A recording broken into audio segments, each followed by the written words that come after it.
ನಮಸ್ಕಾರ ಗುರು. ಮನೆಗೆ ಬಂದಾಗ ನಾನು ಏನು ಮಾಡೋಂತ ಯೋಚನೆ ಮಾಡಬೇಕಾದ್ರೆ ಕಾಂತಾರ ಮೂವಿ ನೆನಪಾಯಿತು. ಕಾಂತಾರ ಮೂವಿ ನೋಡೇ ಬಿಡು ಅಂತ ನಾನು, ಅಮ್ಮ, ತಂಗಿ, ಅಪ್ಪಾಜಿ ಮತ್ತು ನನ್ನ ಚಿಕ್ಕಪ್ಪನ ಜೊತೆ ಹೋದ್ವಿ. ಎಲ್ಲಿ?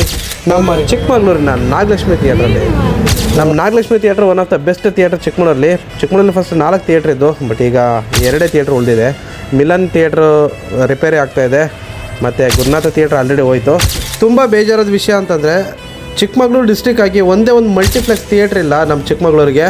ಸೊ ಏನೇ ಆಗಲಿ, ಮೊದಲು 4 ಥಿಯೇಟ್ರ್ ಇದ್ದು, ಈಗ ಉಳಿದಿರೋದು ನಾಗಲಕ್ಷ್ಮಿ ಮತ್ತು ಶ್ರೀಲೇಖ ಥಿಯೇಟ್ರು. ಏನಿವೆ 2 ಥಿಯೇಟ್ರಲ್ಲೂ ಒಂದೇ ಮೂವಿ ಹಾಕಿದ್ದಾರೆ, ಕಾಂತಾರ ಮೂವಿ ಹಾಕಿದ್ದಾರೆ. ಇದು ನಮ್ಮ ನಾಗಲಕ್ಷ್ಮಿ ಥಿಯೇಟ್ರ್ ಒಳಭಾಗ. ಮೂವಿ ಸ್ಟಾರ್ಟ್ ಆಯಿತು, ಮೂವಿ ಆದಮೇಲೆ ಬರ್ತೀವಿ.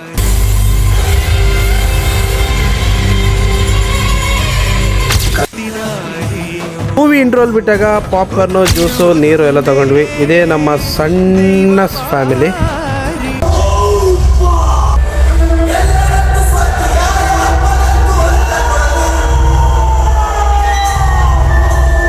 ಮೂವಿ ಮುಗೀತು, ಮೂವಿ ಅಲ್ಟಿಮೇಟ್ ಆಗಿತ್ತು. ನೀವು ಯಾರು ಹೋಗಿಲ್ಲ ಅಂತ ಹೇಳಿದ್ರೆ ಫ್ಯಾಮಿಲಿ ಜೊತೆ ಹೋಗ್ಬಿಡಿ, ಎಂಜಾಯ್ ಮಾಡಿ. ನೆಕ್ಸ್ಟ್ ವಿಡಿಯೋದಲ್ಲಿ ಸಿಗ್ತೀನಿ. ಬಾಯ್.